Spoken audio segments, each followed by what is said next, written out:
मुरादाबाद लोकसभा से समाजवादी पार्टी की प्रत्याशी श्रीमती रुचि वीरा जी के समर्थन में माननीय राष्ट्रीय अध्यक्ष श्री अखिलेश यादव ने जनसभा को संबोधित किया। श्री अखिलेश यादव ने कहा कि बताओ दिल्ली झारखंड के मुख्यमंत्री पर झूठे मुकदमे लगाएं कि नहीं लगाएं। हमारी अपनी पार्टी के नेता मोहम्मद आजम खान साहब ऊपर भी झूठे मुकदमे लगाएं कि नहीं लगाए। जिस तरीके से पेपर लीक हुए हैं, क्या कोई नौजवान कल्पना कर सकता था इतने पेपर लीक होंगे। इस सरकार में कम से कम 10 पेपर लीक हुए हैं और हाल ही के पुलिस में सिपाही भर्ती का पेपर लीक हुआ था। माननीय राष्ट्रीय अध्यक्ष श्री अखिलेश यादव जी क्या कुछ बोले, आप भी सुनिए।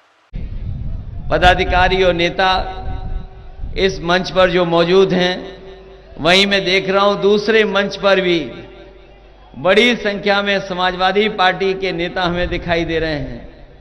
सभी समाजवादी पार्टी के साथी, इस चुनावी जनसभा में आए हुए हमारे आदरणीय बुजुर्ग, माताएं, बहनें, नौजवान साथी और पत्रकार बंधुओं, मैं सबसे पहले मुरादाबाद लोकसभा के सभी साथियों का बहुत बहुत धन्यवाद और आभार प्रकट करना चाहता हूं।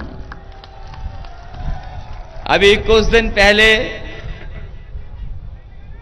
शहर में कार्यक्रम लगा था, लेकिन अचानक मौसम खराब होने की वजह से मैं आपके बीच में नहीं पहुंच पाया था। आज आखिरी दिन है प्रचार का, तो मैंने सोचा कि जरूर आपके बीच में मदद और सहयोग के लिए मैं जाऊंगा। आखिरी दिन है प्रचार का, आज प्रचार खत्म हो जाएगा। आज के बाद केवल आपको अपनी तैयारी करनी है वोट डालने की। उस दिन मैं आप सभी से निवेदन और अपील करने आया हूं कि आप सब लोग मिलकर के समाजवादी पार्टी की प्रत्याशी रुचि वीरा जी को ऐतिहासिक वोट डाल करके इन्हें जिताने का काम करना। आज सुबह जब मैं चला हूं तो सबसे पहले इंडिया गठबंधन की बैठक हुई है। एक प्रेस कॉन्फ्रेंस की हम लोगों ने। हमारे साथ कांग्रेस पार्टी के नेता राहुल जी थे और हम लोगों ने मिलकर के पहले चरण के जो चुनाव हैं जहां नहीं पहुंच पाए, उन सभी वोटरों से हम लोगों ने अपील और निवेदन किया। वहीं अपने कार्यकर्ता साथियों से भी अपील की है कि ये चुनाव न केवल 2024 का चुनाव है, बल्कि हमारा आपके भविष्य के साथ साथ आने वाली पीढ़ी के भविष्य का भी चुनाव है। जब हम लोग नारा सुनते हैं, बीजेपी के लोग जब ये बात कहते हैं कि 400 पार, और जब उनके तमाम नेता जो देश के कोने कोने में हैं, उनके स्टेटमेंट जब आते हैं, तो लगता यह है कि 400 पार का ये नारा इसलिए दे रहे हैं कि ये बाबा साहब भीमराव अम्बेडकर जी का दिया हुआ संविधान को बदलना चाहते हैं। जो लोकतंत्र हमें मिला है, न जाने कितने हमारे हिंदू, मुस्लिम, सिख भाई जिन्होंने मिलकर के आजादी दिलाकर के कुर्बानियां देकर के हमें लोकतंत्र दिया। और सच्चाई तो यह है कि दुनिया का सबसे खूबसूरत लोकतंत्र अगर कोई है तो वो हमारे भारत का है। इससे सुंदर, अच्छा लोकतंत्र कहीं नहीं। और जो संविधान बाबा साहब भीमराव अम्बेडकर जी ने दिया है, वो संविधान ऐसा दिया है कि अगर संविधान के रास्ते पर सरकार चलेगी तो किसी भी जात धर्म का कोई भी होगा, उसके साथ कभी भेदभाव नहीं हो सकता है। हमने देखा है, जब से भारतीय जनता पार्टी की सरकार आई है, लगातार इस सरकार ने भेदभाव बढ़ाया है, लगातार लोगों के साथ अन्याय किया है। लोग अपमानित महसूस कर रहे हैं। अगर कहीं न्याय के लिए भी लोग गए हैं, तो कहीं अगर न्याय मांगने गए हैं तो न्याय भी सरकार ने नहीं दिया है। और आपने वो समय देखा है जिस समय यहां के किसान उत्तर प्रदेश से लेकर के पंजाब, हरियाणा और देश के सभी किसान आकर के काले कानून के खिलाफ दिल्ली में इकट्ठे हो गए थे। सालों साल खड़े रहे। लगभग 1000 किसान शहीद हो गए, लेकिन सरकार ने सुनवाई नहीं की। सरकार को कोई परवाह नहीं रही। लेकिन जैसे ही चुनाव आया, उन्हें उत्तर प्रदेश की चुनाव की हवा पता लग गई। आपको याद होगा 2022 के चुनाव से पहले इन लोगों ने काले कानून वापस ले लिए। मैं आपको कहना चाहता हूं, ये काले कानून जरूर वापस ले लिए होंगे, लेकिन जिस तरह का वो नारा दे रहे हैं 400 पार, अगर ये सत्ता में आ गए तो हो सकता है संविधान बदल दें। ये जो हमें लोकतंत्र मिला है, जिसका सबसे अच्छा हमारा संविधान है, चाहे संविधान बदल दें। और ऐसा भी हो सकता है कि जो अधिकार हमें मिला है वोट डालने का, वो अधिकार भी छीन लें। और इनके फैसले आपने देखे हैं, कोई एक फैसला नहीं, मैं याद दिला सकता हूं तमाम फैसले, किसी को पता ही नहीं था कौन सा फैसला कब हो जाएगा।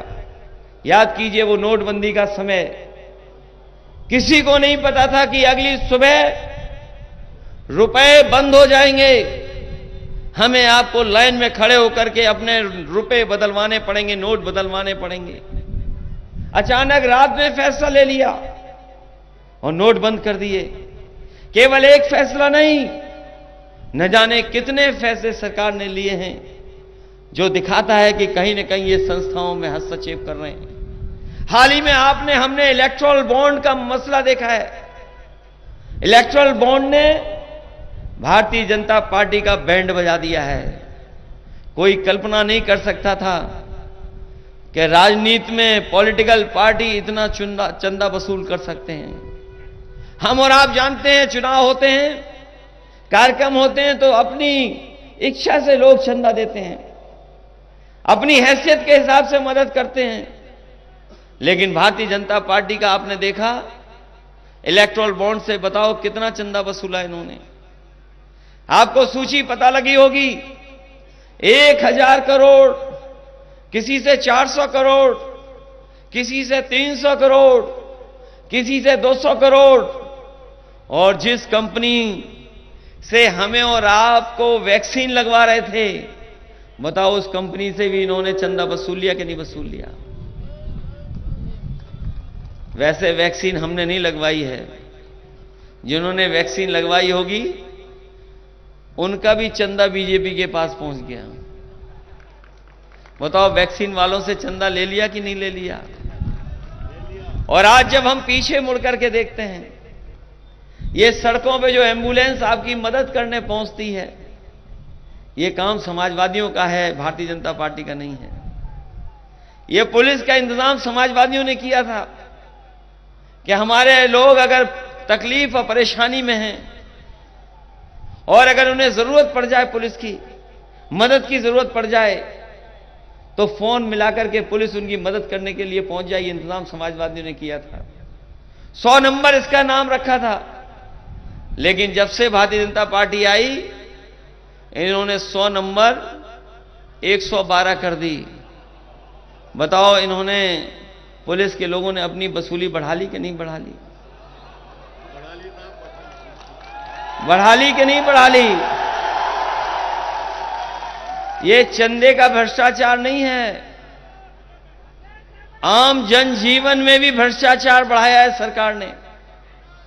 आम जीवन भी हमारा, जो हमारी जरूरतें हैं, तहसील से लेकर के थाने तक में इस सरकार ने भ्रष्टाचार बढ़ाने का काम किया है। मैं देखता हूं कई बार ये हमारे पुलिस के लोग कभी कभी नाराज हो जाते हैं। मैंने याद दिलाना चाहता हूं, अभी तो अग्निवीर वालों की नौकरी 4 साल की हुई है। अगर बीजेपी की सरकार आ गई तो हो सकता है इनकी नौकरी 3 साल की ही बचे।